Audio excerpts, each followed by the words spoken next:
गुरु दा मंत्र मन तक गया, मन दे चों पाप निकलदा है, मन दे चों दुख निकलदा है। भोजन दी बुरकी अंदर गई, तन दे चों भुख निकलदी है। गुरु दा शब्द मन तक गया, मन दे चों दुख निकल जांदा है, पाप निकल जांदा। नानक भगतां सदा विगास, सुनिए दुख पाप का नास। भुख नहीं मिटी, इन्हें भोजन छक्या नहीं, मानसिक कलेश चिंता नहीं मिटे, परेशानी नहीं मिटे, पाप नहीं मिटे, इन्हें प्रभु दा नाम सुनिया ही नहीं। सुनना ही ते चकना नहीं सुने।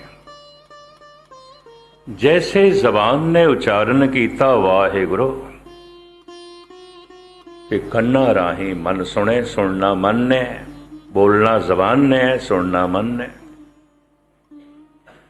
तो जैसे नाभि तो धुन उठी, हृदय तक पहुंची, कंठ तक पहुंची, जबान ने बयान कर दी, ये सारा काम अंदर तेजी नाल होंदा है। इसे तरीके नाल अगर पूरी एकाग्रता नाल कोई सुन लिया है तो शब्द इस तरह वापस जाएगा।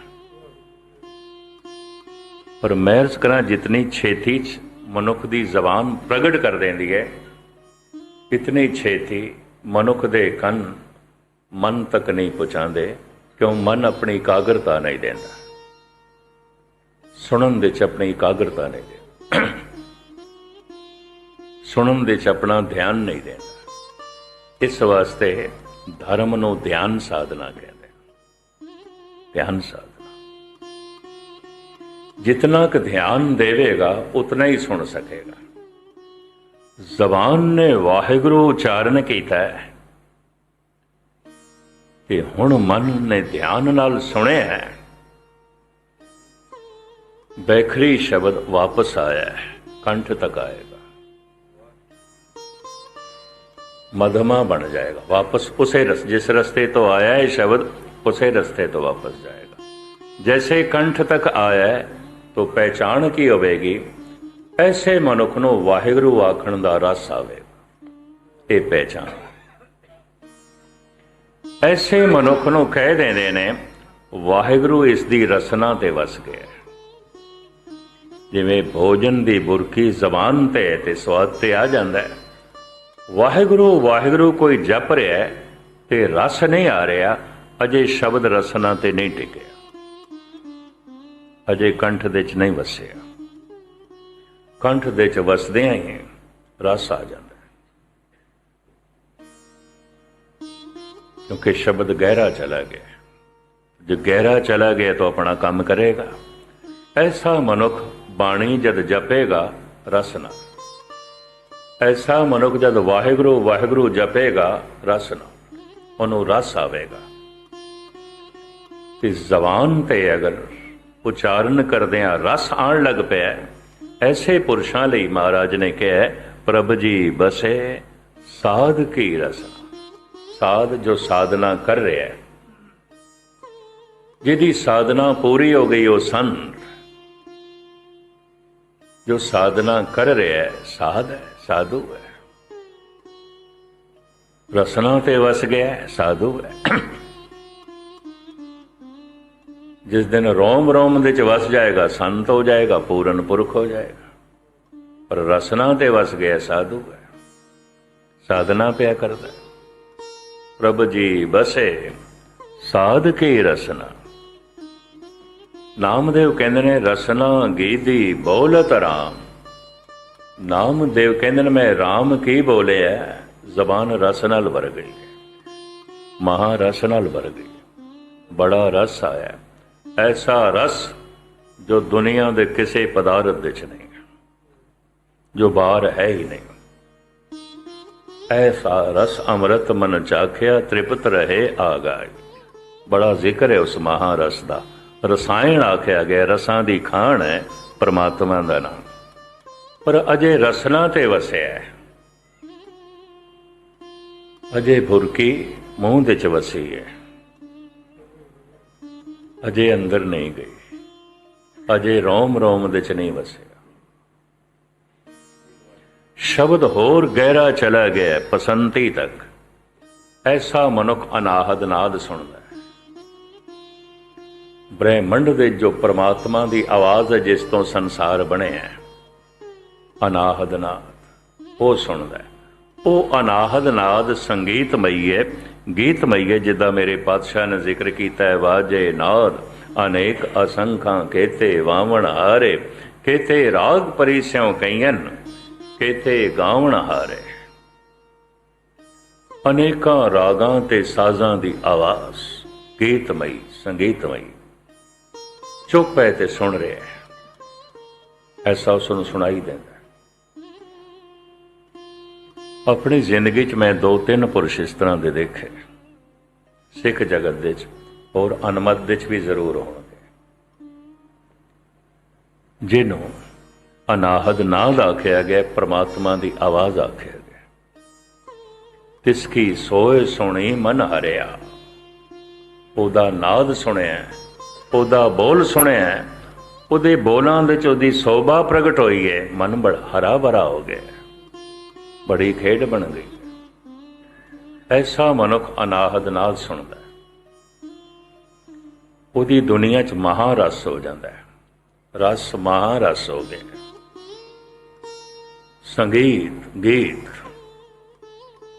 ਆਪਦੀ ਗਿਆਤ ਲਈ ਅਰਜ਼ ਕਰਾਂ, ਪਹਿਲੇ ਪਹਿਲੇ ਬਾਹਰ ਸੰਗੀਤ ਉਹਨਾਂ ਨੇ ਪ੍ਰਗਟ ਕੀਤਾ ਜਿਨ੍ਹਾਂ ਨੇ ਅੰਦਰ ਦਾ ਸੰਗੀਤ ਸੁਣਿਆ।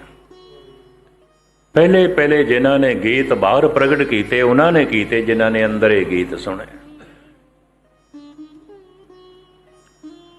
ਲੇਕਿਨ ਅਜੇ ਉਹ ਸ਼ਬਦ ਪਰਾ ਤੱਕ ਨਹੀਂ ਪਹੁੰਚਿਆ, ਨਾਭੀ ਤੱਕ ਨਹੀਂ ਪਹੁੰਚਿਆ। ਨਾਭੀ ਤੱਕ ਪਹੁੰਚਦਿਆਂ ਮਨੁੱਖ ਪਰਮਾਤਮਾ ਦਾ ਰੂਪ ਹੋ ਜਾਂਦਾ ਹੈ, ਈਸ਼ਵਰ ਦਾ ਰੂਪ ਹੋ ਜਾਂਦਾ। ਜਪ ਜਾਰੀ ਹੈ, ਸ਼ਬਦ ਨਾਭੀ ਤੱਕ ਚਲਾ ਗਿਆ, ਨਾਭੀ ਤੋਂ ਉੱਠਿਆ ਸੀ। ਕਿਸੇ ਨੂੰ ਕਬੀਰ ਕਹਿੰਦੇ ਨੇ ਉਲਟੀ ਗੰਗਾ ਜਮਨ ਮਿਲਾਓ। ਜਮਨਾ ਗੰਗਾ ਜਿੱਥੋਂ ਜਮੀ ਸੀ, ਪ੍ਰਗਟ ਹੋਈ ਸੀ, ਮੁੜ ਕੇ ਫਿਰ ਉੱਥੇ ਲੈ ਗਏ। ਸ਼ਬਦ ਜਿੱਥੋਂ ਉੱਠਿਆ ਸੀ ਵਾਪਸ ਫਿਰ ਉੱਥੇ ਲੈ ਗਏ। ਇਸੇ ਨੂੰ ਧਿਆਨ ਸਾਧਨਾ ਕਹਿੰਦੇ ਨੇ, ਇਸੇ ਨੂੰ ਜਪ ਸਾਧਨਾ ਕਹਿੰਦੇ ਨੇ। ਇਹਦੇ ਵਾਸਤੇ ਬੜੀ ਇਕਾਗਰਤਾ ਚਾਹੀਦੀ, ਬੜੀ ਮਿਹਨਤ ਚਾਹੀਦੀ। ਇਸ ਵਾਸਤੇ ਸਾਹਿਬਾਂ ਨੇ ਕਹਿ ਦਿੱਤਾ, ਆਖਣ ਔਖਾ ਸਾਚਾ ਨਾਮ। ਇਸੇ ਵਾਸਤੇ ਸਾਧਕ ਕਹਿੰਦੇ ਨੇ, ਸੇਵਾ ਨਾਲੋਂ ਹਜ਼ਾਰਾਂ ਨਹੀਂ ਲੱਖਾਂ ਗੁਣਾ ਔਖਾ ਹੈ ਜਪ ਕਰਨਾ, ਸਿਮਰਨ ਕਰਨਾ ਔਖਾ, ਬੜਾ ਕਠਿਨ ਹੈ। ਅਗਰ ਸ਼ਬਦ ਨਾਭੀ ਤੱਕ ਪਹੁੰਚ ਗਿਆ, ਨਾਭੀ ਪੂਰੀ ਖੁੱਲ ਜਾਏਗੀ। ਪਹਿਲੇ ਪਵਨ ਟਕਰਾਈ ਸੀ, ਜਦ ਬੋਲਣ ਦਾ ਖਿਆਲ ਆਇਆ, ਨਾਭੀ ਖੁੱਲੀ ਤੇ ਧੁਨ ਉੱਠੀ ਸੀ। ਦੇਹੀ ਮਾਠੀ ਬੋਲੇ ਪਵਨ, ਪਵਨ ਕਰਕੇ ਬੋਲੀ ਸੀ। ਹੁਣ ਉਹ ਸ਼ਬਦ ਨਾਭੀ ਨਾਲ ਟਕਰਾਇਆ ਤੇ ਨਾਭ ਪੂਰੀ ਖੁੱਲ ਗਈ। ਨਾਭੀ ਪੂਰੀ ਖੁੱਲਦੀ ਹੈ ਦੋ ਹਾਲਤਾਂ ਵਿੱਚ। ਇੱਕ ਤੇ ਜਦ ਆਖਰੀ ਪ੍ਰਾਣ ਨਿਕਲਦਾ ਹੈ, ਉਸ ਵਕਤ ਖੁੱਲਦੀ ਹੈ। ਆਖਰੀ ਪ੍ਰਾਣ ਨਾਭੀ ਦੇ 'ਚ ਹੈ। ਕਈ ਦਫਾ ਹੱਥਾਂ 'ਚੋਂ ਪ੍ਰਾਣ ਨਿਕਲ ਗਏ, ਹੱਥ ਸੁੰਨ ਹੋ ਗਏ, ਪੈਰਾਂ 'ਚੋਂ ਨਿਕਲ ਗਏ, ਪੈਰ ਸੁੰਨ ਹੋ ਗਏ, ਪਰ ਬੰਦਾ ਅਜੇ ਜ਼ਿੰਦਾ ਹੈ। ਅੱਖਾਂ 'ਚੋਂ ਨਿਕਲ ਗਈਆਂ, ਅੱਖਾਂ ਵੇਖਣੋਂ ਰਹਿ ਗਈਆਂ। ਜ਼ਬਾਨ 'ਚੋਂ ਪ੍ਰਾਣ ਨਿਕਲ ਗਏ, ਜ਼ਬਾਨ ਬੋਲਣੋਂ ਰਹਿ ਗਈ। ਇੱਕਦਮ ਪ੍ਰਾਣ ਨਹੀਂ ਨਿਕਲਦੇ। ਜਿਸ ਜਿਸ ਭਾਗ 'ਚੋਂ ਨਿਕਲਦੇ ਜਾਂਦੇ ਨੇ, ਉਹ ਅੰਗ ਸੁੰਨ ਹੁੰਦਾ ਜਾਂਦਾ। ਆਖਰੀ ਪ੍ਰਾਣ ਨਾਭੀ ਦੇ 'ਚ ਆਉਂਦਾ ਹੈ। ਜੈਸੇ ਨਾਭੀ ਦੇ 'ਚੋਂ ਪ੍ਰਾਣ ਨਿਕਲਦਾ ਹੈ, ਗੁਰੂ ਅਰਜਨ ਦੇਵ ਜੀ ਮਹਾਰਾਜ ਕਹਿੰਦੇ ਨੇ, ਉਸ ਵਕਤ ਜਿਹੜੀ ਸਰੀਰ ਦੀ ਹਾਲਤ ਹੁੰਦੀ ਹੈ ਉਹ ਇਹ ਬਣਦੀ ਹੈ, ਹੱਥ ਮਰੋੜੇ ਤਨ ਕਪੇ ਸਿਆਉ ਹੋਆ ਸੇ। ਇੰਝ ਮੁੱਠੀਆਂ ਬੰਦ ਹੁੰਦੀਆਂ, ਦੰਦੀਆਂ ਵੱਜਦੀਆਂ ਨੇ, ਕੰਬੜੀ ਛਿੜ ਜਾਂਦੀ ਹੈ। ਸਿਆਣੇ ਵੈਦ ਹਕੀਮ ਕਹਿ ਦਿੰਦੇ ਨੇ, ਆਖਰੀ ਪ੍ਰਾਣ ਜਾ ਰਿਹਾ, ਪੰਖੇਰੂ ਆਖਰੀ ਜਾ ਰਿਹਾ। ਇਹਦੀ ਨਾਭੀ ਖੁੱਲ ਗਈ, ਇਹਦੀ ਗੰਢ ਖੁੱਲ ਗਈ। ਆਜ ਕਾਲ ਖੁੱਲੇ ਤੇਰੀ ਗਾਂਠੜੀ, ਇਹਦੀ ਗੰਢ ਖੁੱਲ ਗਈ। ਆਖਰੀ ਪ੍ਰਾਣ, ਨਾਭੀ ਪੂਰੀ ਖੁੱਲਦੀ ਹੈ, ਸਰੀਰ ਦੀ ਮੌਤ ਹੋ ਜਾਂਦੀ, ਉਸ ਸਮੇਂ ਪੂਰੀ ਖੁੱਲਦੀ ਹੈ। ਇੱਕ ਜਪ ਕਰਦੇ ਹਾਂ, ਜਦ ਸ਼ਬਦ ਵਾਪਸ ਬੈਖਰੀ ਸ਼ਬਦ ਮਧਮਾ ਬਣ ਕੇ, ਪਸੰਤੀ ਬਣ ਕੇ ਜਦ ਪਰਾ ਬਣਦਾ ਹੈ, ਨਾਭੀ ਨਾਲ ਟਕਰਾਂਦਾ ਹੈ, ਉਦੋਂ ਨਾਭ ਪੂਰੀ ਖੁੱਲਦੀ ਹੈ। ਨਾਭ ਪੂਰੀ ਖੁੱਲ੍ਹਦਿਆਂ ਸਰੀਰ ਤੇ ਜ਼ਿੰਦਾ ਰਹਿੰਦਾ, ਮਨ ਦੀ ਮੌਤ ਹੋ ਜਾਂਦੀ ਹੈ, ਮਨ ਖਤਮ ਹੋ ਜਾਂਦਾ ਹੈ। ਮਨ ਦਾ ਖਤਮ ਹੋਣਾ ਇਸ ਤਰ੍ਹਾਂ ਹੁੰਦਾ ਹੈ ਜਿਵੇਂ ਬੂੰਦ ਸਾਗਰ ਹੋ ਗਈ, ਹੁਣ ਬੂੰਦ ਨਹੀਂ ਲੱਭਦੀ, ਸਾਗਰ ਹੋ ਗਈ। ਜਿਵੇਂ ਬੀਜ ਦਰਖਤ ਹੋ ਗਿਆ, ਫਲ ਹੋ ਗਿਆ, ਹੁਣ ਬੀਜ ਨਹੀਂ ਲੱਭਦਾ। ਹੁਣ ਮਨ ਨਹੀਂ ਲੱਭਦਾ, ਮਨ ਪਰਮਾਤਮਾ ਹੋ ਗਿਆ। ਮਨ ਤੋਂ ਜੋਤ ਸਰੂਪ ਹੈ, ਆਪਣਾ ਮੂਲ ਪਛਾਣ। ਮਨ ਤੇ ਪਰਮਾਤਮਾ ਹੋ ਗਿਆ। ਇਸੇ ਨੂੰ ਭਗਤ ਕਬੀਰ ਕਹਿੰਦੇ ਨੇ, ਬਿਗੜਿਓ ਕਬੀਰਾ RAM ਦੁਹਾਈ, ਸਾਚ ਭਇਓ ਅਨ ਕਤੇ ਨਾ ਜਾਏ। ਸਤ ਸੰਗ ਕੀ ਕੀਤਾ ਮੈਂ, ਸੰਤਾਂ ਦੀ ਸੰਗਤ ਵਿੱਚ ਮੈਂ ਕੀ ਬੈਠਾ, ਮੈਂ ਸੱਚ ਹੋ ਗਿਆ, ਮੈਂ ਪ੍ਰਮਾਤਮਾ ਹੋ ਗਿਆ। ਸਾਚ ਭਇ, ਮੈਂ ਤਾਂ ਸੱਚ ਹੋ ਗਿਆ। ਹੁਣ ਪ੍ਰਮਾਤਮਾ ਸੱਚ ਹੈ, ਕਬੀਰ ਕਹਿੰਦੇ ਨੇ ਮੈਂ ਸੱਚ ਹੋ ਗਿਆ। ਇਸੇ ਨੂੰ ਗੁਰੂ ਤੇਗ ਬਹਾਦਰ ਸਾਹਿਬ ਜੀ ਨੇ ਇੰਜ ਬਿਆਨ ਕੀਤਾ ਹੈ, ਨਾਨਕ ਲੀਨ ਭਇਓ ਗੋਬਿੰਦ ਸਿਉ, ਜਿਉ ਪਾਣੀ ਸੰਗ ਪਾਣੀ। ਇਸੇ ਨੂੰ ਇਸਲਾਮੀ ਜਗਤ ਵਿੱਚ ਇੱਕ ਫਕੀਰ ਹੋਇਆ ਮਨਸੂਰ, ਉਹਨੇ ਕਿਹਾ ਸੀ ਅਨਲ ਹੱਕ। ਪਤਾ ਹੈ ਹੱਕ ਦੇ ਅਰਥ ਕੀ ਨੇ? ਸੱਚ। ਅਨਲ ਹੱਕ, ਮੈਂ ਸੱਚ ਹੋ ਗਿਆ। ਕਬੀਰ ਐਲਾਨੀਆਂ ਕਹਿੰਦੇ ਨੇ, ਸਾਚ ਭਇਓ ਅਨ ਕਤੇ ਨਾ ਜਾਈ, ਬਿਗੜਿਓ ਕਬੀਰਾ RAM ਦੁਹਾਈ, ਸਾਚ ਭਇਓ ਅਨ ਕਤੇ ਨਾ ਜਾਏ। ਸੰਤਾਂ ਦੀ ਸੰਗਤ ਮੈਂ ਕੀ ਕੀਤੀ ਹੈ? ਸੱਚ ਹੋ ਗਿਆ। ਨਾਮ ਮੈਂ ਕੀ ਜਪਿਆ, ਮੈਂ ਤੇ ਸੱਚ ਹੋ ਗਿਆ। ਨਾਮ ਕੀ ਜਪਿਆ, ਗੋਬਿੰਦ ਵਿੱਚ ਲੀਨ ਹੋ ਗਏ। ਨਾਨਕ ਲੀਨ ਭਇਓ ਗੋਬਿੰਦ ਸਿਉ, ਜਿਉ ਪਾਣੀ ਸੰਗ ਪਾਣੀ। ਇਸੇ ਨੂੰ ਮਨਸੂਰ ਨੇ ਕਹਿ ਦਿੱਤਾ ਅਨਲ ਹੱਕ। ਪਰ ਐਸਾ ਕਹਿਣਾ ਗੁਨਾਹ ਸੀ, ਕੁਫਰ ਸੀ, ਪਕੜਿਆ ਗਿਆ। ਆਪ ਦੀ ਗਿਆਤ ਲਈ ਅਰਜ਼ ਕਰਾਂ, ਇਸ ਦਾ ਮੁਰਸ਼ਦ ਸੀ ਜੁਨੈਦ। ਜੁਨੈਦ ਕੋਲ ਪੜ੍ਹਦਾ ਸੀ, ਉਹਨੇ ਹੀ ਜਪਣਾ ਸਿਖਾਇਆ ਸੀ, ਇਸ ਪਾਸੇ ਤੋਰਿਆ ਸੀ। ਜਿਸ ਦਿਨ ਪਹਿਲੀ ਸਮਾਧੀ ਲੱਗੀ, ਨਾਭ ਪੂਰੀ ਖੁੱਲੀ, ਬੜੀ ਉੱਚੀ ਆਵਾਜ਼ ਨਾਲ ਕਹਿ ਦਿੱਤਾ ਇਸਨੇ ਅਨਲ ਹੱਕ। ਪਰ ਆਖਿਆ ਡੇਰੇ ਦੇ ਵਿੱਚ ਸੀ, ਆਸ਼ਰਮ ਦੇ ਵਿੱਚ। ਜੁਨੈਦ ਨੇ ਕਿਹਾ, ਐ ਮੇਰੇ ਬੱਚੇ, ਤੇਰੇ ਬਾਗ, ਤੇਰੀ ਕਿਸਮਤ। ਦੱਸਿਆ ਤੇ ਤੈਨੂੰ ਮੈਂ ਸੀ, ਤੇਰੀ ਗੱਲ ਬਣ ਗਈ, ਅਸੀਂ ਅਜੇ ਰਸਤੇ 'ਚ ਹੀ ਹਾਂ। ਤੂੰ ਮਹਾਨ ਹੈ, ਪਰ ਇੱਕ ਗੱਲ ਸੁਣ, ਇਹ ਅਨਲ ਹੱਕ ਡੇਰੇ ਤੋਂ ਬਾਹਰ ਨਹੀਂ ਕਹਿਣਾ, ਮੇਰੇ ਆਸ਼ਰਮ ਤੋਂ ਬਾਹਰ ਨਹੀਂ ਕਹਿਣਾ। ਕਹਿਣ ਲੱਗਾ, ਨਹੀਂ ਕਵਾਂਗਾ। ਲੰਬੀ ਚੌੜੀ ਕਥਾ ਮੁਖਤਸਰ ਮੈਂ ਅਰਜ਼ ਕਰਾਂ, ਨਹੀਂ ਕਵਾਂਗਾ। ਜੁਨੈਦ ਕਹਿੰਦਾ, ਨਹੀਂ, ਤੂੰ ਖੁਦਾ ਦੀ ਕਸਮ ਚੁੱਕ, ਐਵੇਂ ਨਹੀਂ, ਤੇਰਾ ਕੋਈ ਭਰੋਸਾ ਨਹੀਂ। ਕਹਿੰਦਾ, ਕਸਮੇ ਖੁਦਾ, ਨਹੀਂ ਕਵਾਂਗਾ। ਉਸੇ ਰਾਤ ਕਾਰਾ ਦੇ ਮੀਰ ਨੇ ਸਾਰੇ ਫਕੀਰਾਂ ਦੀ ਰੋਟੀ ਆਖੀ ਸੀ, ਦਾਵਤ ਕੀਤੀ ਸੀ, ਜਿਹਨੂੰ ਅਸੀਂ ਬ੍ਰਹਮ ਭੋਜ ਕਹਿੰਦੇ ਹਾਂ, ਲੰਗਰ ਕਹਿੰਦੇ ਨੇ। ਫਕੀਰਾਂ ਦਾ ਲੰਗਰ ਕੀਤਾ ਸੀ। ਚੋਟੀ ਦੇ ਫਕੀਰ ਬੁਲਾਏ ਗਏ ਸਨ, ਜੁਨੈਦ ਵੀ ਚੋਟੀ ਦੇ ਫਕੀਰਾਂ ਵਿੱਚੋਂ ਸੀ। ਸ਼ਾਮ ਨੂੰ ਆਪਣਾ ਫਕੀਰੀ ਲਿਬਾਸ ਪਹਿਨ ਕੇ ਜੁਨੈਦ ਜਦ ਮੀਰ ਦੇ ਮਹਿਲ ਵਿੱਚ ਜਾਣ ਲੱਗਾ, ਉਹਨੇ ਮਨਸੂਰ ਨੂੰ ਵੀ ਆਵਾਜ਼ ਮਾਰ ਲਈ, ਆ ਬੇਟਾ ਤੂੰ ਵੀ ਮੇਰੇ ਨਾਲ ਚੱਲ, ਰੋਟੀ ਤੇ ਤੂੰ ਵੀ ਖਾਣੀ ਹੈ, ਮੇਰੇ ਨਾਲ ਇੱਕ ਬੰਦੇ ਨੇ ਜਾਣਾ, ਤੂੰ ਜਾ, ਆ ਜਾ। ਲੈ ਗਏ। ਕਰੀਬਨ 50-60 ਦੇ ਕਰੀਬ ਫਕੀਰ ਦਸਤਰਖਾਨ ਤੇ ਬੈਠੇ, ਸਾਹਮਣੇ ਮੀਰ ਵੀ ਬੈਠਾ।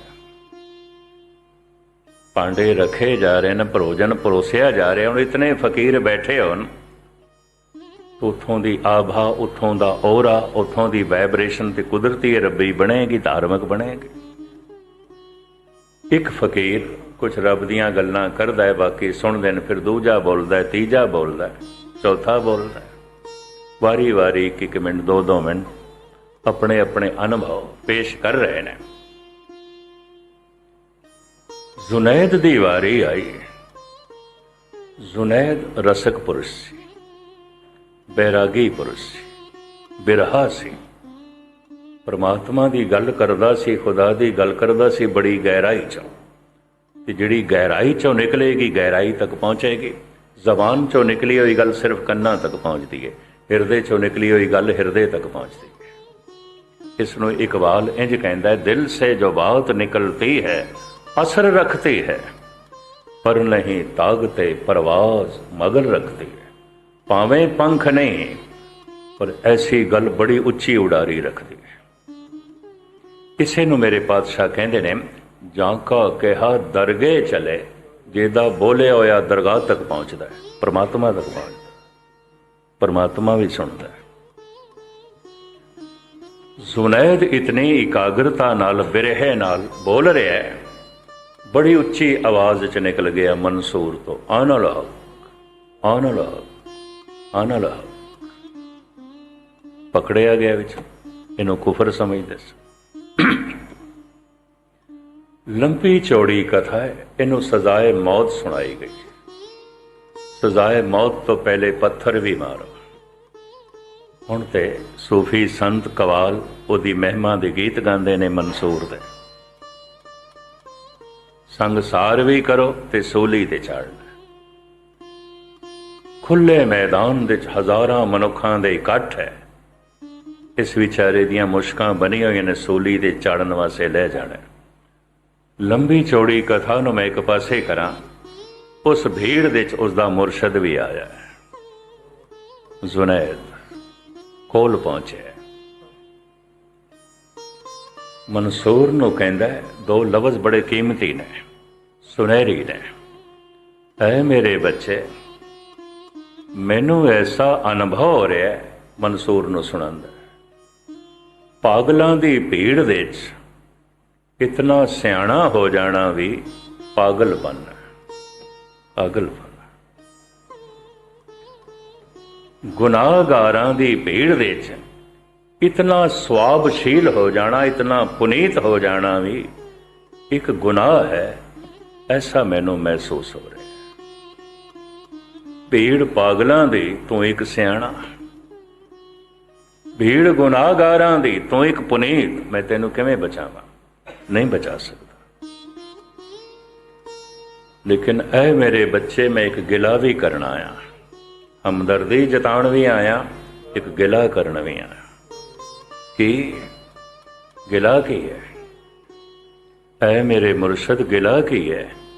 ਮੈਂ ਕਦੀ ਤੁਹਾਡੇ ਬੋਲਾਂ ਦੀ ਅਵੱਗਿਆ ਨਹੀਂ ਕੀਤੀ, ਹਮੇਸ਼ਾ ਤੁਹਾਡੀ ਤਾਬਿਆ ਚ ਰਿਹਾ। ਗਿਲਾ ਕੀ ਹੈ ਦੱਸੋ? ਜ਼ੁਨੈਦ ਕਹਿੰਦਾ, ਤੂੰ ਖੁਦਾ ਦੀ ਕਸਮ ਚੁੱਕੀ ਸੀ, ਅਨਲ ਹੱਕ ਨਹੀਂ ਕਵਾਂਗਾ। ਤੂੰ ਆਖਿਆ, ਤੂੰ ਖੁਦਾ ਦੀ ਕਸਮ ਕਿਉਂ ਤੋੜੀ ਗਏ? ਬਸ ਐ ਮੈਂ ਪੁੱਛਣਾ, ਐ ਗਿਲਾ ਹੈ। ਤੂੰ ਮੇਰੇ ਸਾਹਮਣੇ ਕਸਮ ਚੁੱਕੀ, ਫਿਰ ਤੂੰ ਕਸਮ ਤੋੜੀ ਹੈ। ਤੂੰ ਭਰੀ ਸਭਾ ਵਿੱਚ ਕਿਹਾ ਅਨਲ ਹੱਕ। ਪਤਾ ਹੈ ਮਨਸੂਰ, ਇਹਦੀਆਂ ਅੱਖਾਂ ਭਰ ਆਈਆਂ। ਕਹਿੰਦਾ, ਐ ਮੇਰੇ ਮੁਰਸ਼ਦ, ਮੈਂ ਕਸਮ ਨਹੀਂ ਤੋੜੀ, ਕਥਾ ਹੀ ਨਹੀਂ ਤੋੜੀ, ਪਰ ਖੁਦਾ ਹੀ ਆਖਣ ਲੱਗ ਪਵੇ ਅਨਲ ਹੱਕ, ਅਨਲ ਹੱਕ, ਤਾਂ ਮਨਸੂਰ ਕੀ ਕਰੇ? ਮੈਂ ਨਹੀਂ ਬੋਲਿਆ, ਇਹ ਤੇ ਖੁਦਾ ਬੋਲੇ। ਮੈਂ ਤੇ ਬਿਲਕੁਲ ਚੁੱਪ ਕਰ ਗਿਆ, ਇਹ ਤੇ ਖੁਦਾ ਬੋਲੇ। ਮੇਰੀ ਕਸਮ ਖੁਦਾ ਤੇ ਨਹੀਂ ਚੱਲਦੀ, ਖੁਦਾ ਦੀ ਕਸਮ ਮੇਰੇ ਤੇ ਚੱਲ ਸਕਦੀ ਹੈ, ਮੇਰੀ ਕਸਮ ਖੁਦਾ ਤੇ ਨਹੀਂ ਚੱਲਦੀ। ਇਹ ਪਹਿਲੀ ਦਫਾ ਹੋਇਆ ਇਤਿਹਾਸ ਵਿੱਚ, ਜ਼ੁਨੈਦ ਨੇ ਆਪਣਾ ਮਸਤਕ ਮਨਸੂਰ ਦੇ ਕਦਮਾਂ ਤੇ ਰੱਖਿਆ, ਹਾਲਾਂਕਿ ਉਸਦਾ ਗੁਰੂ ਸੀ, ਸਿੱਖਿਆ ਗੁਰੂ ਸੀ। ਤੂੰ ਠੀਕ ਕਹਿ ਰਿਹਾ, ਤੂੰ ਕਸਮ ਨਹੀਂ ਤੋੜੀ, ਤੂੰ ਨਹੀਂ ਬੋਲਿਆ, ਖੁਦਾ ਹੀ ਬੋਲੇ, ਖੁਦਾ ਹੀ ਬੋਲੇ। ਇਹ ਅਵਸਥਾ ਜਦ ਵੀ ਕਿਸੇ ਦੀ ਬਣਦੀ ਹੈ, ਉਹਦੇ ਅੰਦਰੋਂ ਰੱਬ ਹੀ ਬੋਲਦਾ ਹੈ, ਮਨੁੱਖ ਨਹੀਂ ਬੋਲਦਾ। ਧੰਨ ਗੁਰੂ ਨਾਨਕ ਦੇਵ ਜੀ ਮਹਾਰਾਜ ਕਹਿੰਦੇ ਨੇ, ਮੈਂ ਤੇ ਬੋਲਣਾ ਹੀ ਛੱਡ ਦਿੱਤਾ, ਮੈਨੂੰ ਬੋਲਣਾ ਆਉਂਦਾ ਹੀ ਨਹੀਂ। ਉਹ ਆਪੋ ਬੋਲ ਨਾ ਜਾਣਦਾ, ਉਹ ਕਿਹਾ ਸਭ ਹੁਕਮ ਆਓ ਜਿਓ। ਇਤਨੇ ਸਾਰੇ ਬੋਲੇ ਕਿਸ ਦੇ ਨੇ? ਇਹ ਤੇ ਜੈਸੇ ਮੈਂ ਆਵੇ ਖਸਮ ਕੀ ਬਾਣੀ, ਤੈਸੜਾ ਕਰੀ ਗਿਆਨ ਵੇ। ਇਹ ਤੇ ਪਤਾ ਨਹੀਂ ਕੀ ਖਸਮ ਬੋਲੇ, ਮੈਨੂੰ ਨਹੀਂ ਪਤਾ। ਇਸੇ ਨੂੰ ਗੁਰੂ ਗੋਬਿੰਦ ਸਿੰਘ ਜੀ ਮਹਾਰਾਜ ਕਹਿੰਦੇ ਨੇ, ਜੋ ਨਿਜ ਪ੍ਰਭ ਮੋਹ ਸੋ ਕਹਾ, ਸੋ ਕਹਿਓ ਜਗ ਮਾਇ। ਜੋ ਪ੍ਰਭੂ ਨੇ ਕਿਹਾ ਸੀ ਮੈਂ ਕਹਿ ਦਿੱਤਾ, ਮੇਰੇ ਕੋਈ ਬੋਲ ਨਹੀਂ, ਮੈਂ ਨਹੀਂ ਬੋਲੇ। ਜੋ ਅਕਾਲ ਪੁਰਖ ਦੇ ਬੋਲ ਸਨ ਮੈਂ ਕਹਿ ਦਿੱਤੇ। जैसे में आवे खसम की बाणी तैसड़ा करें ज्ञान विला लो। ऐसा मनुख खसम का रूप हो जाता है, ऐसे मनुख का मन परमात्मा का रूप हो जाता है। ऐसी बूंद सागर हो जाती है, मन तू जोत स्वरूप है अपना मूल पछाण। जिन्ने चिर तक बूंद सागर नहीं हुई उतने चिर तक भटकती रहेगी, भटकती रहेगी। जितने चिर तक मन परमात्मा नहीं होया, यकीन जानो चिंतातुर भी रहेगा, दुखी भी रहेगा, परेशान भी रहेगा। फिर बार बार इसनों शरीर मिलेगा, जमदा भी रहेगा, मरदा भी रहेगा। जम जम मरे मरे फिर जमे, बहुत सजा है पिया दे सलमे। सतगुर रहमत करन इसे जीवन दे साड़ी ये यात्रा संपूर्ण होवे, मुकम्मल होवे, ताकि साडे आमने जावने मिट जान। अंदरों ये अरदास भी निकले, हे प्रभु प्रभ जन्म मरण निवार आर परयो द्वार। इतनी सेवा प्रवान करने। कल जिवें सतगुर ने बख्शिश की थी, कोई लड़ीवार विचार आप जी के सामने रखांगे। जो कुछ आपने सरवण किया सुन के थोड़े हिरदे च वसे, सुना के मेरे हिरदे च वसे। सतगुर थोड़ा सुनिया होया सफल करे, मेरा सुनाया होया सफल करे। भुल चुक दी क्षमा। वाहिगुरू जी का खालसा वाहिगुरू।